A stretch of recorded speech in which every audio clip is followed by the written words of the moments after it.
wiser. Well, today we got an amazing event for you today. Another beautiful introduction for an amazing client, and most importantly, a guest. So we are going to be talking about some stuff today with one of the foremost leading UK speakers when it comes to photo reading and trainers. Now, if anybody hasn't heard of the actual photo reading process itself, can you even just imagine being able to pick up a book and be done in 20 minutes, Shaz? I'd love to do that. It usually takes me a month. Well, yeah, that's a pretty good. That's pretty fast, if you ask me. So basically, can you imagine picking up a book, going through a set 5-step process, and being able to absorb all of the information? That would be awesome. Wouldn't it just? Yeah. So today we have an amazing guest. I'm going to introduce her very shortly and bring her in a moment. Her name is Marilyn Devonish. Now, she is also known as the Transformation Lady, and in specific, transformation with a C. Now, my knuckles have been wrapped, and I'm sure when she comes online in a moment, she'll say thank you very much, Suki, before making it very clear for you.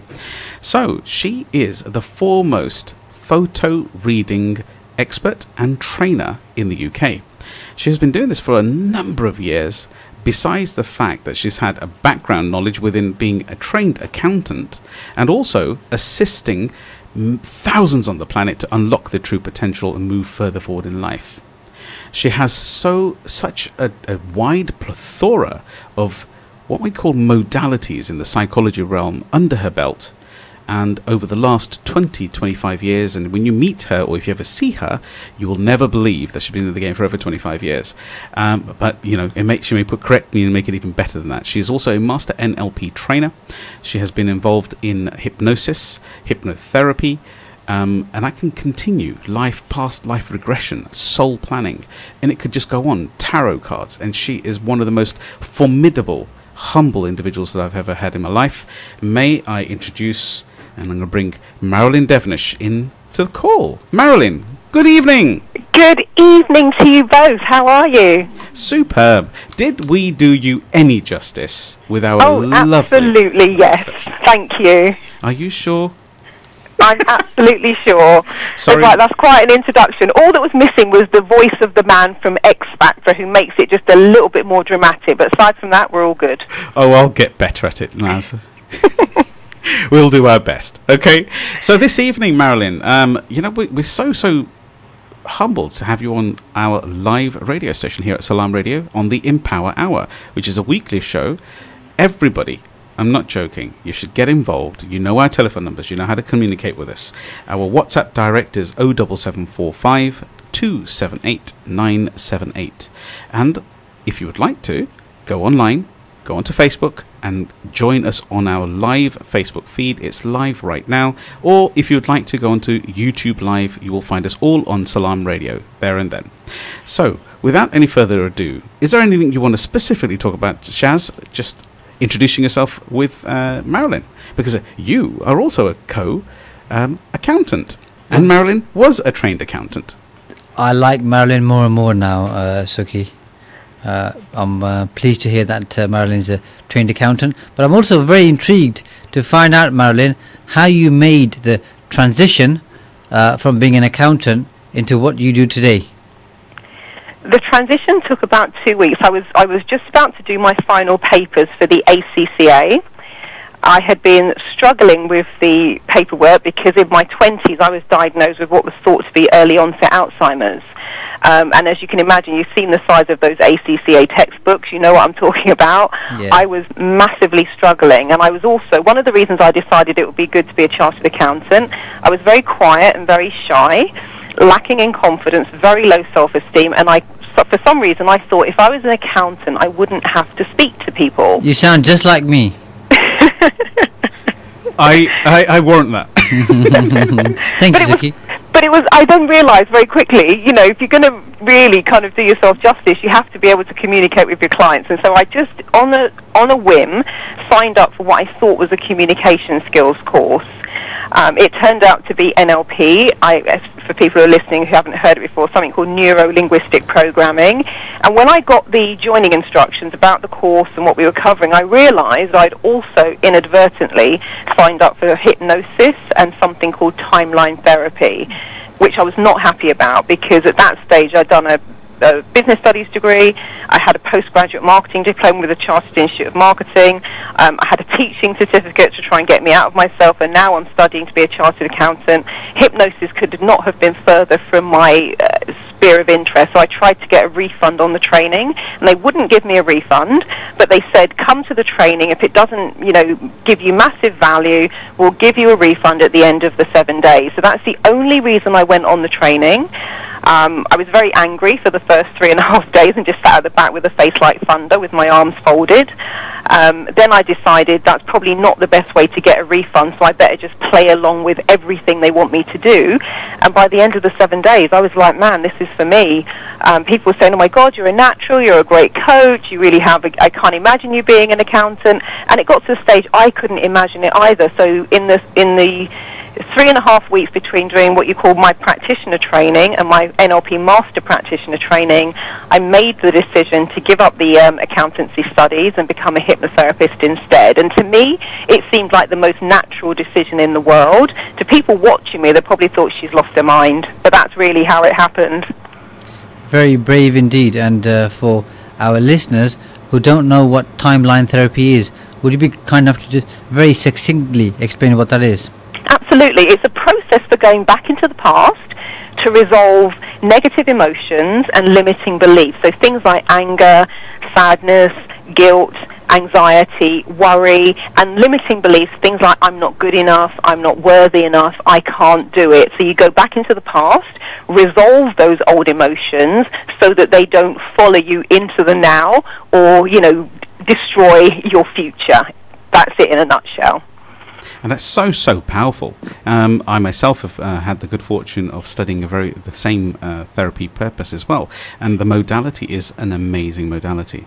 So, but just a little bit further, I mean, we were talking earlier on about kind of the places that you actually were speaking at and what you were actually trying to do in your mind in that room when you were speaking to the people, because a part of the neurolinguistics or NLP actual training is that you actually stand up and speak to people, right? Now, I can remember you sharing a part of the story about your memory, about actually realizing that when you were trying to recall the simplest of things, you just couldn't remember it. And I also remember, if I'm correct here, Marilyn, that you even had a certification. You were certified with a memory challenge. Is that correct? That is absolutely correct. I distinctly remember the evening it really came to a head, because in my job I was working for an investment bank in the city, a company called ABN AMRO. Oh yeah, as you do, yeah. Just in a rah-rah way. Drop yes, it in of course. there, yeah, just drop it in. Why don't you, Marilyn? That's the job I gave up to go and study to be an accountant, and then, you know, almost regretted giving it up when I realised, oh my God, I can't remember anything. But I was at home one evening, like at work, people would give me stuff to do, and if I didn't write it down straight away, they would walk away and I'd go, oh my God, what did they say to me? Then I would have to wait for them to come back and say, oh, how did you get on with contacting Asia Pacific office? And I'd go, yeah, just on it now. And then I'd have to quickly do it. And so I just started writing everything on Post-it notes, and my desk looked like a sunflower with all the Post-it notes around it, and people just thought I was very efficient. And one night I was at home, I was reading the Radio Times, and my then partner looked at me, and he said, and so I sat on the sofa reading the Radio Times, which is not difficult. I went into the kitchen, he looked at me and said, oh, what's on tonight? I had no idea. And he said, weren't you just reading the Radio Times? And he wasn't trying to be horrible, he wasn't trying to test me.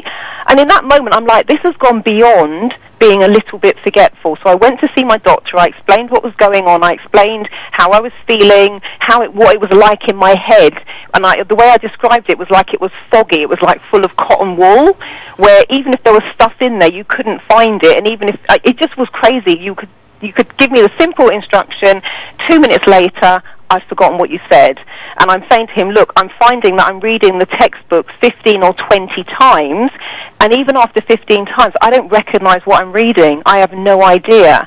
And I went from someone who, I think it was something like 1.7% away from getting a first-class degree, even though I worked my entire way, and I mean like 40-hour week worked and did a full-time degree, and I still was just a couple of percentage off getting a first. And I went from that to getting 22, 23% in the accountancy exams. And when I did my business studies degree, accounting and finance was one of my top subjects. And so I was like, and so I sat with my doctor, and he said, look, from everything you're telling me, from what we can see, it presents itself like early onset Alzheimer's. And he said, I'm really sorry, there's nothing we can do for you. Oh, my goodness. And I was in my 20s. That's just, and I remember sitting at home crying, and I'd said, you know, I felt like a young person trapped in an old person's body. Yes. And I just couldn't even conceive of living my whole life like that. And so he said, the only thing I can do for you, because he said, what do you do for a living? And I said, well, I've just, you know, given up my job, and I'm studying to be a chartered accountant. And I was explaining about, you know, reading the same chapter 20 times and having no clue. And he says, well, what I can do for you, the only thing I can do for you is I'll give you a medical certificate that you can send to the ACCA and just see if they can give you extra time in your exams. And because when people see me in action now, they're like, really? Because I just spent 3 days doing, there's something called the conference, TCCHE, people can look it up. But, you know, you've got some of the top, you know, scientists and astrophysicists and, oh my God, stem cell biologists of our time, and I was the, you know, host and the MC. And when people see me on stage, they, number one, they can't believe I was terrified of public speaking, but number two, they can't believe that there would be anything wrong, there would have been anything wrong with my brain and my memory. But at that time, it was just like, it was just devastating. And so I still to this day have kept the letter from the ACCA, because I have had people go, really? Are you telling the truth? And I'm like, because they just can't believe it. So the letter is somewhere on my Facebook page. I'm sure if people wanted to look for it, you'd find it. Well, but that was how it started for me. And so I was desperate. I was doing, you know, taking vitamins, ginkgo biloba, vitamin E, star flower oil, cod liver oil. You could find me around the house doing headstands, because I'd read that when the blood goes to your brain, it might stimulate your brain. You name it, I was doing it. Nothing was working. And then this ridiculous leaflet came through my door one day in like 1998. We just pause there for 1 second. Absolutely. I am not joking. I have had the good pleasure of sharing the stage with yourself, and we've done business together, we had a company together, we did a number of trainings together, got the Millionaire Mentor Day and the mentoring programs. There is no sign, and if anybody does know Marilyn who's listening today, and I think there'll be thousands who will be listening, and our local team over here, local community in Peterborough, may not know Marilyn personally, and I can share with you honestly, there is no memory challenge there at all. Now, from the actual letter that you're talking about, I physically have personally seen it, and you've posted it as well.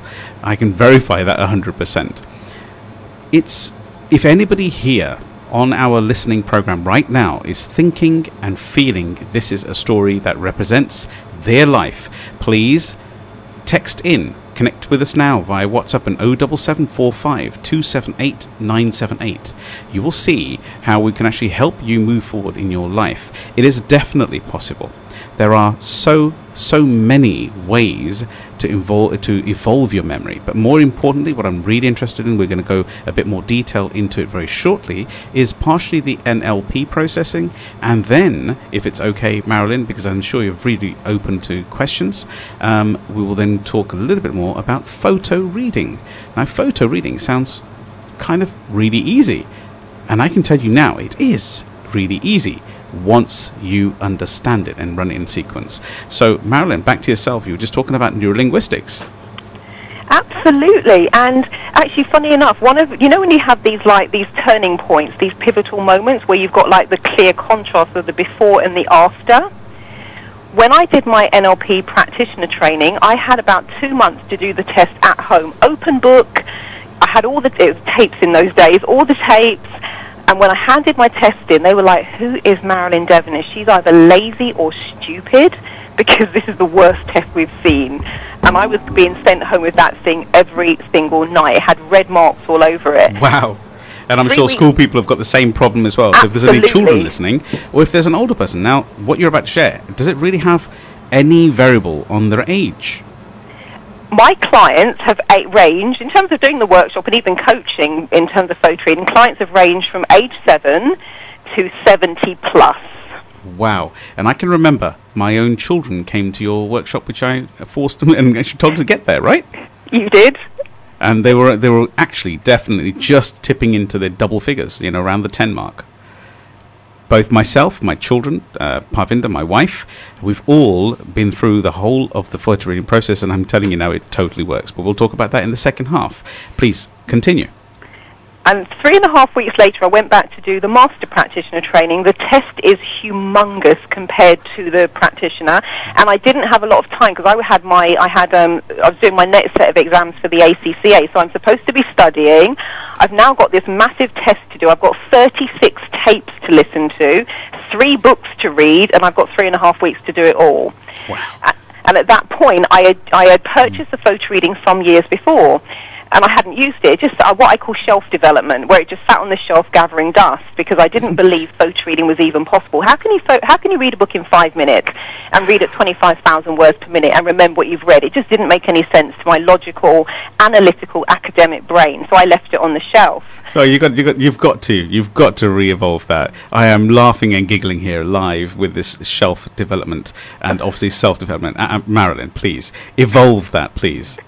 What does that mean? Shelf development is where you've got books and programs and CDs and DVDs and educational material sat on your shelf, and your shelf is being developed more than you because you don't even touch it. You smashed it straight on. That's such a brilliant thing. I'm sitting here talking with Shaz, and while you're telling him about, talking openly live about your 3 books and how long you've got, he's going, yeah, I've been there as well. I've got a number of... I've got an entire shed, in fact. He's still got shed development now. Shed development. I love it. Oh, it's so good that we've got a co-host who's actually in the same vein, was in the same vein as yourself where you were before. Please carry on here, Marilyn. And so I look at the test, and when I did my NLP training, the guy who was running it, he was quoting facts and figures and names and dates and places, and someone just happened to say, how do you remember all of this stuff? And I was like, I need to know the answer to this as well. His answer was, I read 20 to 30 books a month. What? And at that point, I genuinely said to the woman sitting next to me, actually, you know the woman who was sitting next to me, her name is Gina Bat. I know her very well. I leaned over and I said to Gina, who I'd only really just met, I said, well, he obviously doesn't get out much, because who can read 20 to 30 books a month and still be working a 12-hour day? Because the NLP training is 7 straight days, 12 hours a day. And so somebody then says, well, how are you reading 20 to 30 books a month? And he said, I photo read. And at that point, the penny dropped, and I was like, I've got those tapes, and they were tapes. I've got those tapes sitting at home, gathering dust, hence the shelf development is the phrase that I coined for it. And I decided I haven't got much time. I've got 3.5 weeks. I'm studying for the accountancy with, hopefully some new skills.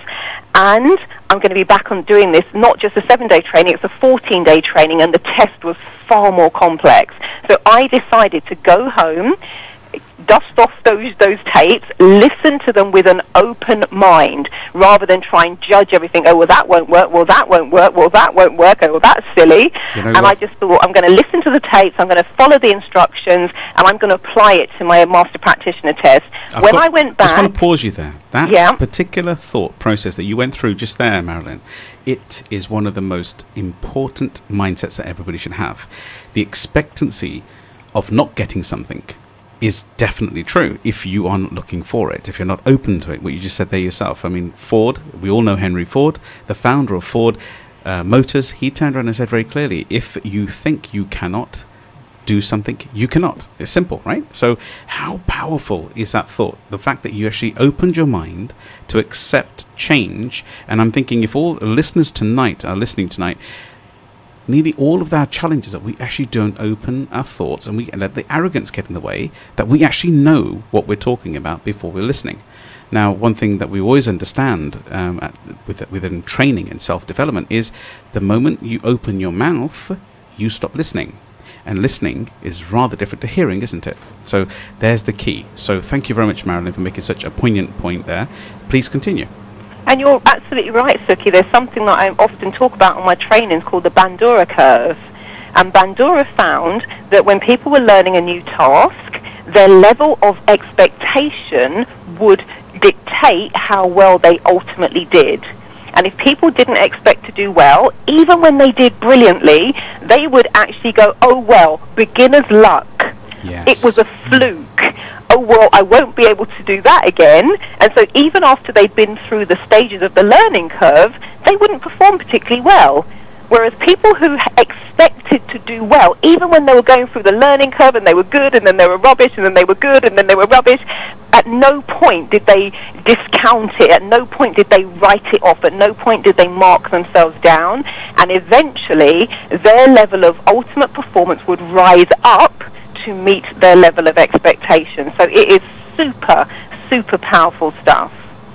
Beautiful, beautiful. So this is kind of the key, right? So that's the first tick that we need to understand, is getting ourselves ready to learn. Yeah. So please continue. I mean, what happened thereafter? Well, thereafter, when I got back to do the Master Practitioner, they assigned me the same coach, a lovely lady called Marilyn Devonish, because she was the most experienced coach in the room. I was such hard work in terms of my other tests because it needed so much correction. They assigned me the same coach. Now, by this time, I'm getting into this thing called timeline therapy and photo reading. So I put a goal in my future timeline that my test was going to be spot on the money. I would only get it back once, and that would be to say, well done, very good. There'll be no corrections. Everybody hands their test in. It takes about a week to mark them because there's so much data. Everybody got their test back full of red marks, with the exception of one person. Marilyn Devonish walked up to me, handed me the test. I have a copy of it to this day, and it said in the corner, well done. No corrections. Wow. No corrections. What a complete turnaround. Just from, it was. I don't think I can do this, and I definitely can't remember a thing, to not even making an error. And Suki, people might think, oh, well, you're at home, you had all the books, you had all the tapes. 5 months later, May 2001, I decide I'm going to become a trainer of NLP. So I do the NLP Trainers Training Exam. 8 hours, closed book. So you leave your books, you leave your bags outside, just you and your pen. Again, I put a goal in my timeline that I was going to be finished that test in 3 hours, and that I was going to pass with flying colours. Just before I arrived for the test, somebody walked up to me and says, Marilyn, how do you do a submodalities belief change? I didn't know. I just burst into tears. And now I'm like having a little mini panic attack. So I'm like, oh my God, this has cost me £4,500. And if I fail one module, that's it. The whole training is down the pan. And so I'm crying. I'm doing the Oprah ugly cry. And then I'm saying, look, okay, I've got 3 choices here. I can cry all day, and that will annoy everyone else in the exam. I can, number 2, beat myself up for being so silly and trusting this thing called photo reading. Or number 3, I can do what I've been practicing at home, get myself into state, and sit the exam. I went for door number 3. I was finished 3 hours on the money. I was the first person to finish. There were people who were still writing right up until 6 o'clock. And when they looked at my paper, they wondered if I had cheated, because it was like looking at the textbook, but they couldn't figure out how I could have done it, because you've got invigilators in the room. And that, for me, was there is something. This photo reading goes beyond mere random chance, because if you'd seen me in, what was it, I did my NLP training in October 2000. If you'd seen me in July 2000, I didn't even know what NLP was. It wasn't like I was already an expert. So to go from 0 to that in that amount of time, and all the while this was going on, my medical certificate was still valid. I thought this photo reading has gone beyond, hype. There's something going on here. Do you know what? This is just so important to understand. You see, we start to disbelieve things before we even give it a go. And the reality is that being open, like you just said, the Bandura curve, as you were talking about just a moment ago, and the sheer fact, Marilyn, that you have proven this time and time again, and all of the people that you have trained, thousands across the globe, are in the same situation as well. So now we're going to be very close to a break shortly, and we've only got about another couple of minutes, so it's still okay.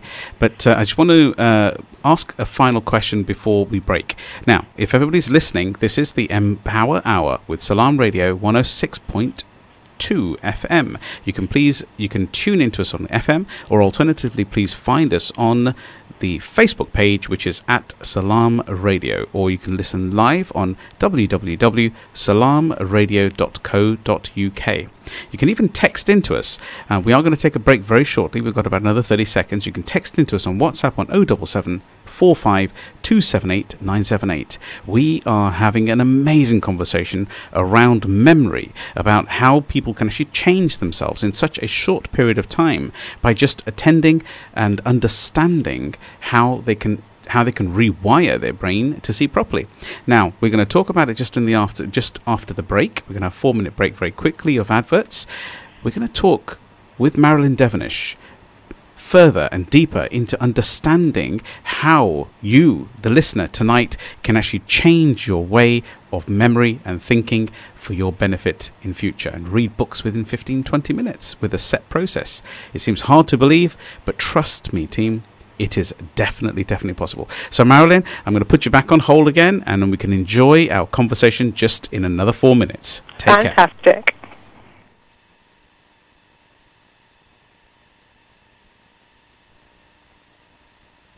You're listening to Salaam Radio, and it's now time for Isha Azan.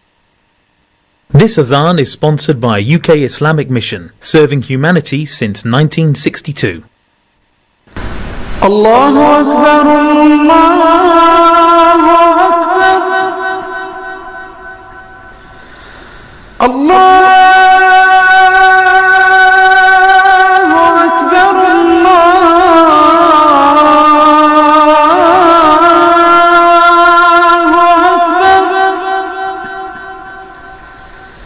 أشهد أن لا إله إلا الله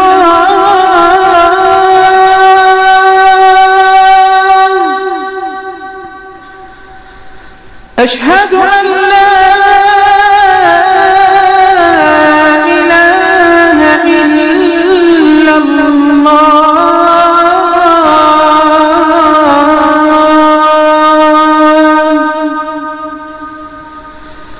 أشهد أن محمدًا رسول الله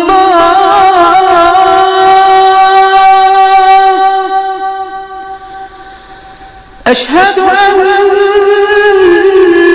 محمدًا رسول الله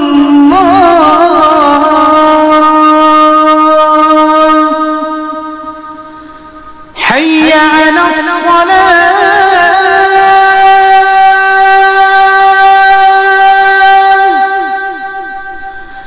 حي على الصلاة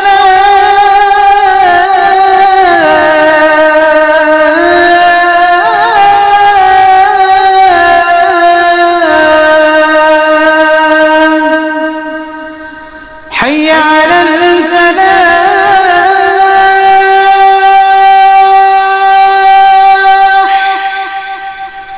حي على الفلاح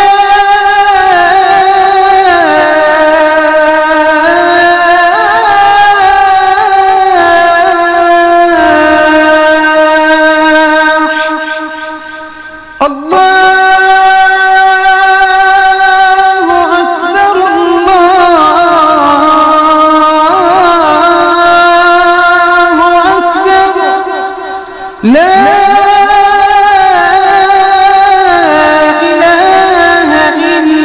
إلا الله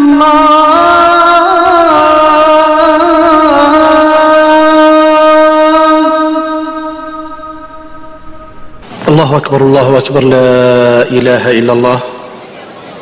اللهم صل على محمد وعلى آل محمد كما صليت على إبراهيم وعلى آل إبراهيم، وبارك على محمد وعلى آل محمد كما باركت على إبراهيم وعلى آل إبراهيم في العالمين إنك حميد مجيد. اللهم رب هذه الدعوة التامة والصلاة القائمة آت محمدا الوسيلة والفضيلة وابعثه مقاما محمودا الذي وعدته. اللهم آتنا في الدنيا حسنة وفي الآخرة حسنة وقنا عذاب النار. اللهم بك نحيا وبك نموت وإليك المصير. رضينا بالله ربا وبالإسلام دينا وبمحمد صلى الله عليه وسلم نبيا ورسولا. This Azan is sponsored by UK Islamic Mission. My name is Khalid Siddiq. I'm Sayyid Adam. Assalamu alaikum, this is Baraka Blue. Yo, yo, yo, this is your boy Harris J, and make sure you guys stay tuned to Salaam Radio 106.2 FM.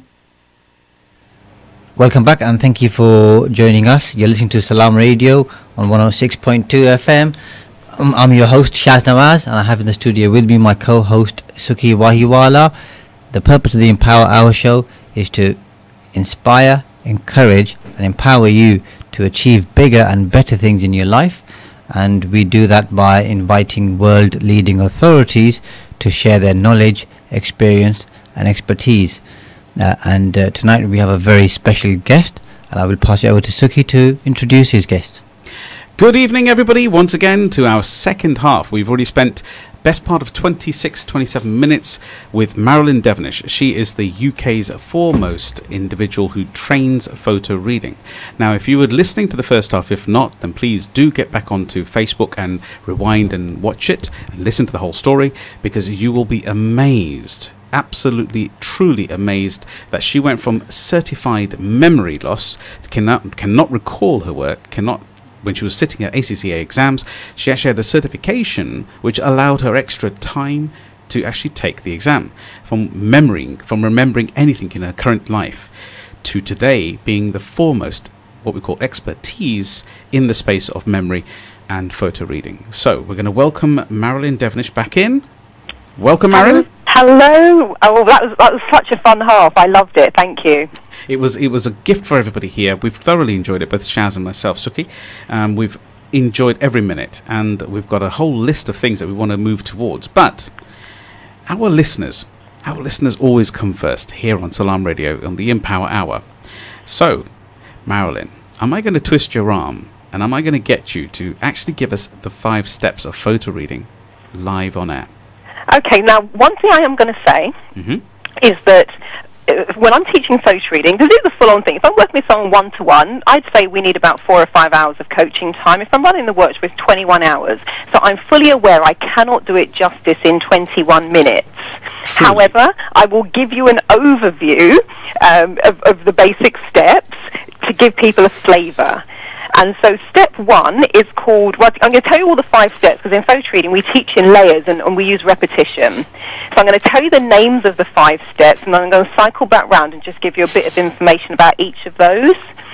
So step 1 is prepare. Step 2 is preview. Step 3 is photo read. Step 4 is post view. And step 5 is activation. And step 1 is where it all happens for me. Step 1 is the foundation for everything, and it's about getting yourself physically and mentally prepared. So you relax your breathing, you get into what we call this thing called expanded awareness or peripheral vision. We have something called the tangerine technique that you'll know about, Suki. Oh, truly. And about putting the, giving you what we call the fixed point of attention, and everything in photo reading centers around having a clear purpose. So what do you want to know? What do you want to learn? What do you want to take away from the book, the material, the PDF, the ebook, whatever it is you're reading? What's your purpose? Because that is going to help your brain to start sifting and sorting and making sense of the information as it's coming in at speed. So step 1 is your foundation step. And that's the step also for people who have things like dyslexia, dyspraxia, even autism. I've had people with autism on the workshop as well. This is the one that helps to focus the mind and focus the brain and helps them improve their concentration. So I need to pause you there, because there could be a very clear understanding in that arena. We're talking about the arena of dyslexia, dyspraxia, and autism, which is a semi-genius in its outset. But my purpose in the conversation is we may have listeners online and on radio 106.2 FM actually listening to this. So I want all of our listeners to understand that if you have felt that dyslexia, dyspraxia, of some kind of what we call learning difficulty has been holding you back in life, this is the Empower Hour. We will want to change that for you forever. We would like you to actually follow these steps as best you possibly can, but just for everybody else's benefit, the readers as well, we are actually going to give a beautiful link at the end of this session so that you can actually follow Marilyn Devonish a bit bit with more depth and understanding how you can change your life going forward with photo reading. Okay, please, sorry about that. Could you continue? No, that's absolutely fine. That's absolutely fine. And I would say with regards to step 1, when we do it on the workshop, we start with what I call the bells and whistles version, where we probably do 20 minutes, you know, like a guided relaxation, guided meditation. By the time we get to the end of the training, you can do it in 30 to 60 to 90 seconds. So it's something you can do very quickly. However, it has a massive amount of power in it. And it's one of the steps I missed out when I was first teaching myself with the tapes, and probably one of the reasons why I wasn't particularly successful with it. Tapes? Tapes? Some of our listeners don't even understand what a tape is. I know. Forget the listeners, what about your son here? Yes, we've got if you can see on actual live on radio, sorry to distract a little bit, I'm going to ask my son, Ranveer, to come forward a little bit. He's going to show his face on video or somewhere along the lines. If you come a bit towards Uncle Shaz over here. And we'll see, you see. I have our son, Ranveer, and you know Ranveer very well, because Marilyn is not just a friend, she's actually one of our family members and a sister of mine. So, Ranveer, he's sitting here waiting, so we are in a situation. Ranveer, I'm going to ask you a live question, if you don't mind. Do you know what an audio cassette is? Yes. And what is it then, son? Haha, we've got you now. So it's actually something different to what you think is a download or a track. Because in my days, sorry, I do apologize. We used to call it tracks, didn't we, Shaz and Marilyn? And the new generation call it tunes, as I understand. So thank you very much. That's right. Just a quick distraction there. My apologies, listeners, but it was something very funny. I'm watching Ranveer. He's so big. I can't believe it's him. Can you believe it? He's ironically, he's actually the same height as me now. Wow. Yeah. He's only 13, Marilyn. Just thought I'd let you know. Oh my word, amazing, amazing. Because I'm watching, I'm sitting my screen also watching this on the live feed as well. Say hello. Yeah, you see, he's got a little wave going on there for you. How's that? Oh, wonderful, wonderful. So once you've done step 1, you've got yourself prepared, you're ready and you're open and your mind and brain and neurology is engaged. Step 2 is a step called preview. And this is where you do an overview of the books that you're reading, maximum 60 to 90 seconds, depending on the size of the material. And what you're doing is you're just giving your brain an overview of what is to come, because we learn better as human beings when we have a sense of familiarity with something.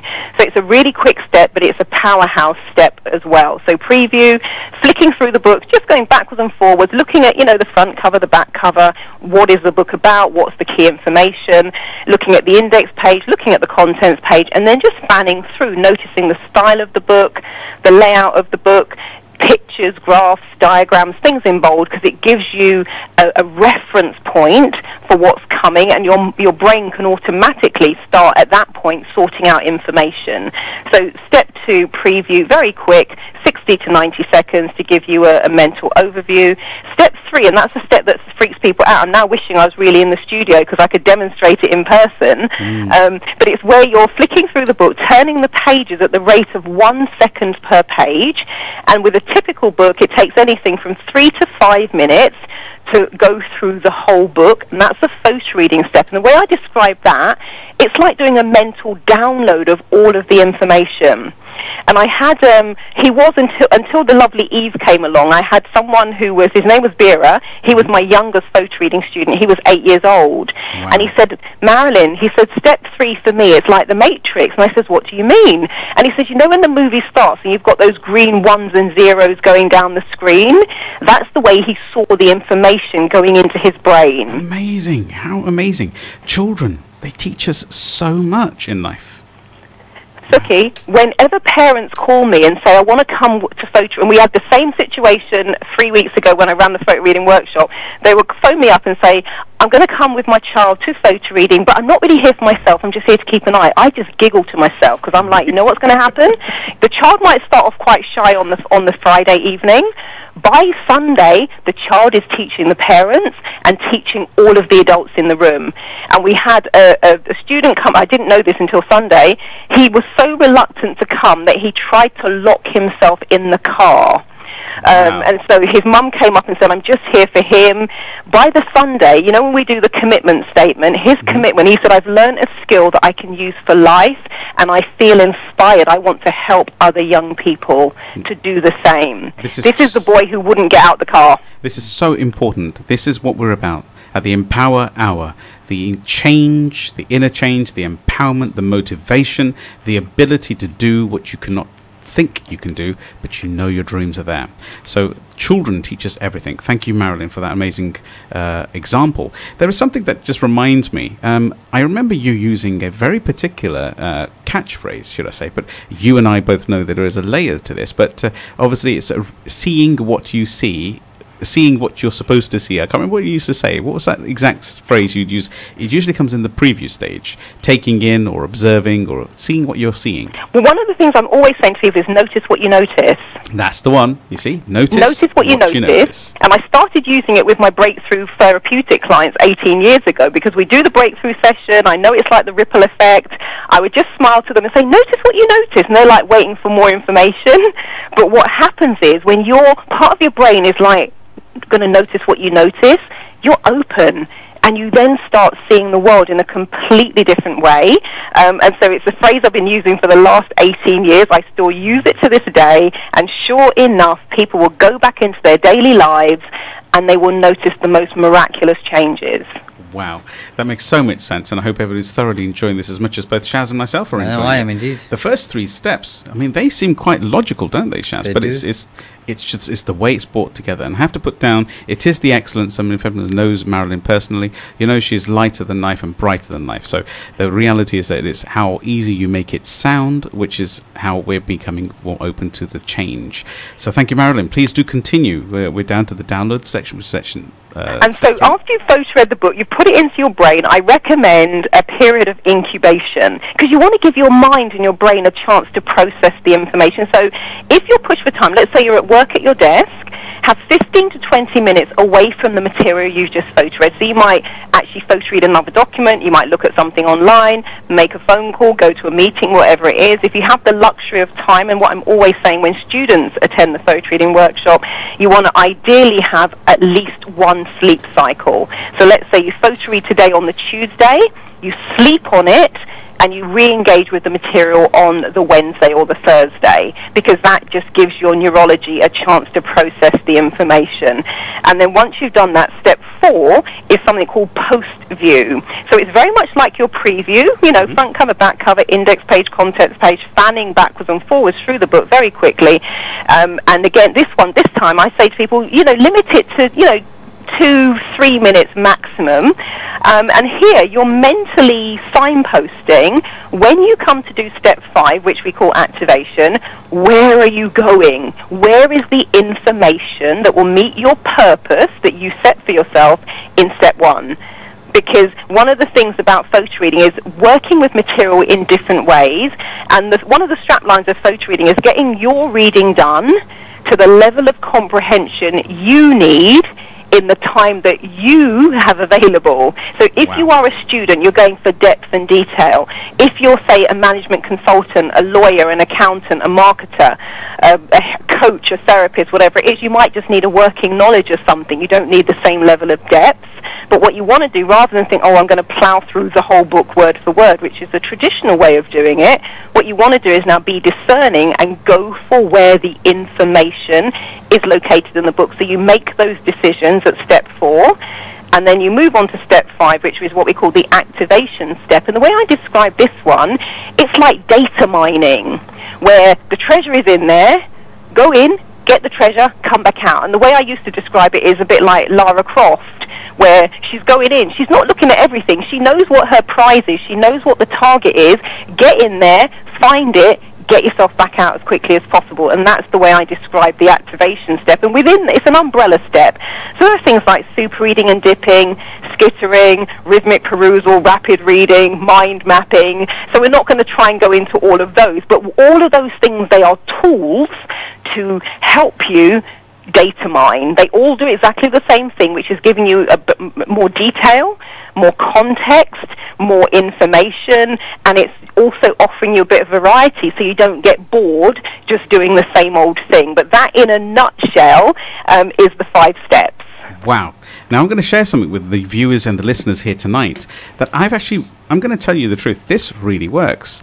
Now, when I actually got through to the actual final stage and I was sitting there looking at the activation, we would open a book, if you remember this, and I thought, I'm telling you, I mean, if anybody's thinking and listening, it's like witchcraft. I would sit there and I would open this book and I would say to myself, I want to find the page with X. And I'd open up the book and I'd flick through and my brain would say, there it is. And I'd go back a few pages and say, that's it there. Would you believe this, viewers? We would sit there and I would read that particular page, and in front of me was exactly what I was looking for. Now, Marilyn, this happens with all of your clients. Here's my point. I also know that some of your clients, and that gentleman, if you remember with reference to his clothes, he's mapped, or what we call transferred, the same system process of cataloging and data mining into real life. You remember when you used to have those coffee shop meets when you used to make them together? And there was a gentleman who said that I went through, if you remember, when you went through a whole system, and I think it was something like he was looking through her clothes and he just went straight in, picked it up and walked out. Please share that story with us. Absolutely. So I still have his photograph on my PowerPoint presentation. We're doing the photo reading mastermind group. So sometimes after we do the main training, I run a 6-month mastermind group where every month, once a month for 6 months, we'll meet up and we'll go into more detail and cover things that we don't have time to cover on the training. One of the months is about using photo reading in ways that has absolutely nothing to do with books, nothing to do with reading, because photo reading is something you can apply to your daily life. So he is on his lunch break, wants a new grey jumper, really does not like shopping, and he's walking along, and then he remembers what I call the home play for that month, and he's like, okay, and he says, right, there's TK Maxx, his worst nightmare, just rows and rows of stuff. So he goes into TK Maxx, he gets himself prepared, he gets himself into state, which is step 1. He states his purpose, which is finding the perfect grey jumper. He previews the whole store, does a quick photo read by running his vision backwards and forwards, and he says just as he was coming back into the moment, he saw the corner of a jumper sticking out. And if you've seen Nick, he's like 6'5", very tall. He looks thin, but there's actually quite a lot of him. And he says because he's so tall and he's got a long torso, normally jumpers don't fit, even if they're large or extra large, because the sleeves are either too short or they're too short in the torso. Anyway, he sees this jumper, picks it up, puts his bag down, because men can do this in a store, they don't need the changing room, pulls it on, it was the perfect fit. He was in and out in less than 5 minutes, and I says, Nick, when we have our final meet-up at Waterstones in Piccadilly, can you please wear the jumper so we can all see it? So I've got a photograph of him holding pointing at the jumper and beaming, but you can use it in such incredible ways that go way beyond reading. Thank you very much for sharing that with us, Marilyn. Like Suki said, these 5 steps make perfect sense. But looking at the first step, I mean, in terms of reading and understanding your purpose, I guess is easier. But if we expand that to if somebody's starting a new business or kind of thinking about why they exist, perhaps, people struggle to find their purpose. From your experience, is there anything you can share which might make that easier for them? A couple of things come to mind. The first thing I would say, and it's actually sort of related to step 1 of photo reading, is sit down, relax, and breathe. And this time I would go a step further. When we're doing the photo reading, we're going up above our head to what we call the tangerine technique. With something like your purpose, I would say breathe into your heart space, because your heart is one of the very first organs to become almost fully developed when you're a fetus. And the heart, it has been proven, has a mini brain that can operate independently of your logical brain. And when people are trying to think about life and purpose and and goals and business, they're normally too much in their head, and they're overanalyzing, and they're thinking about this, and then this is going wrong, and then any limiting beliefs they've got come creeping in, and all the rest of it. So I'd say to people, relax and breathe and connect into your heart. And one of the easiest ways to do that is to actually just place your hand on your heart, because that's going to direct your energy. And then from that place and space where you just kind of relax the mind and calm the mind, you're just saying, okay, and you're asking yourself a few simple questions. When I say simple, I created a coaching program a couple of years ago, and the first exercise, so it ran for a whole year, was who are you? People were freaking out. they didn't know. They couldn't answer the question. They could say, like, you know, oh, my name is this, and I'm a wife, and I'm a mother, and I'm, you know, a friend, and I'm a husband, and I'm a father, and I'm an accountant, or I'm a lawyer. But when it came down to it, you know, that whole thing about know thyself, really, who are you, was challenging for people. So I'd say maybe start with some of the fundamentals, and then you might have a few options that you're considering. And as you run yourself through the options from that space of being centered, how does the option feel? And typically speaking, not for everyone, but typically speaking, something that is, how can I say, for you, and almost feels like your soul purpose, your life purpose, would feel light. Something that isn't for you would feel heavy. And from my perspective, the accountancy felt heavy and oppressive and difficult because I wasn't doing it for the right reasons, whereas the coaching, hypnotherapy training was light, and it felt like a no-brainer for me to make that decision. Does that make sense? That makes perfect sense, and I think you're absolutely right. Most people tend to tell you what they do when you ask them who you are, and I think it's partly because they don't spend enough time breathing and taking a break and having a full overview of their existence. But that's going to take us on a different tangent, so we'll stick to the brief that Suki's given me here. In terms of students who are going through GCSEs or A-levels, do they follow this 5-step process, or do you have something else which you can share with them to use? With regards to students, one of the things I would say, and the thing that I really always highlight, is the mind mapping. Because mind mapping is something that you can reproduce in the exam, and it's like having your notes with you. I recently had a lovely lady called Theta. She was doing a counselling exam. She failed and was really stressed. She only had a couple of weeks and was like, oh my God, I don't know what I'm going to do. And she just purchased my one-day photo reading online video. So, you know, you watch me live, and actually, Suki, the video is where Parvinder attended the photo reading workshop. That's the video. Parvinder, for the viewers today, Parvinder's probably listening tonight. She's actually my wife, and she's definitely listening. I know I spoke to her before we came. Brilliant. So she's in that video, and so Theta watched this video. She followed all the steps. She really got into the mind mapping. She says, Marilyn, when I got to the exam, I was so calm and so relaxed, and I could see my mind map in my mind. So I always say to students, get really good at creating mind maps in 1 to 2 minutes. So it means at the start of the exam, you can preview the whole, get yourself into state, preview the whole exam paper, photo read it by flicking backwards and forwards. It will probably take you 30 seconds, and then start 4 mind maps if it's a typical, you know, answer 4 questions exam. And in 2 minutes, you can reproduce all of your notes. But what then happens is, even if you don't get time to write every single word on the exam paper, hand it in as working notes, because the examiner can look at your mind map and see that you'd put all the principles down and you just didn't have time to write them and articulate them. So I'd say the photo reading paired with the mind mapping is a really, really powerful way to go from, oh my God, can't remember, don't know what to write, to actually feeling as though you've got all of your notes with you in the exam room.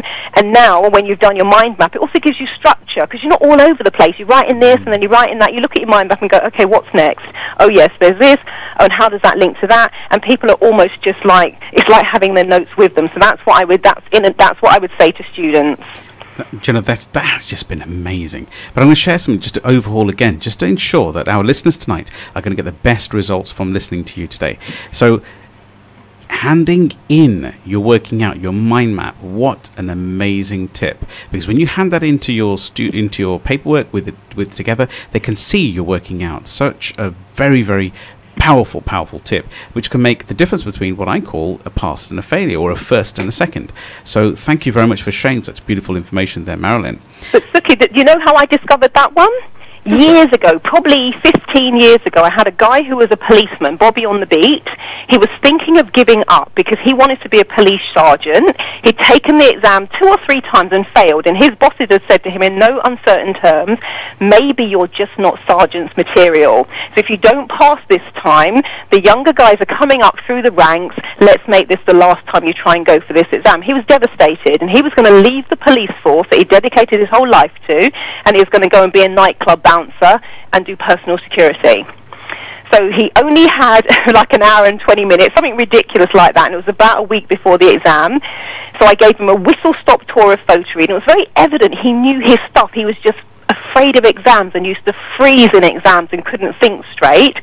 So the majority of the time went on, you know, activation and the mind mapping. He went and took the exam. He phoned me up. He says, Marilyn, he said, I don't know how I did, but for the first time in my life, I was relaxed and I know I can take exams. I actually enjoyed it. And he said, they didn't give me any working paper, so I drew my mind maps a long ways down the big margins.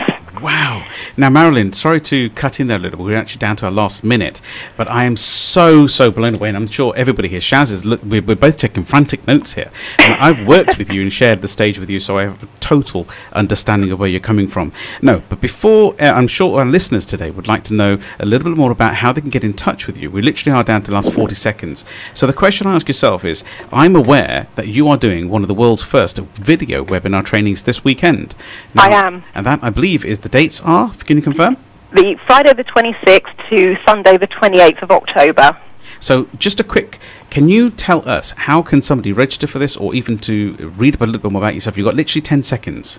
Okay, so my main website is trance, T-R-A-N-C-E, formations, formationstm.com, and for the video webinar training, which means you can join from around the world, will be live. It's bit.ly/photo reading online. What we'll do is we'll post it on the bottom line. Thank you very much for listening to the Power Hour. Your number one for local, national and international news across Cambridgeshire and Peterborough on 106.2 FM.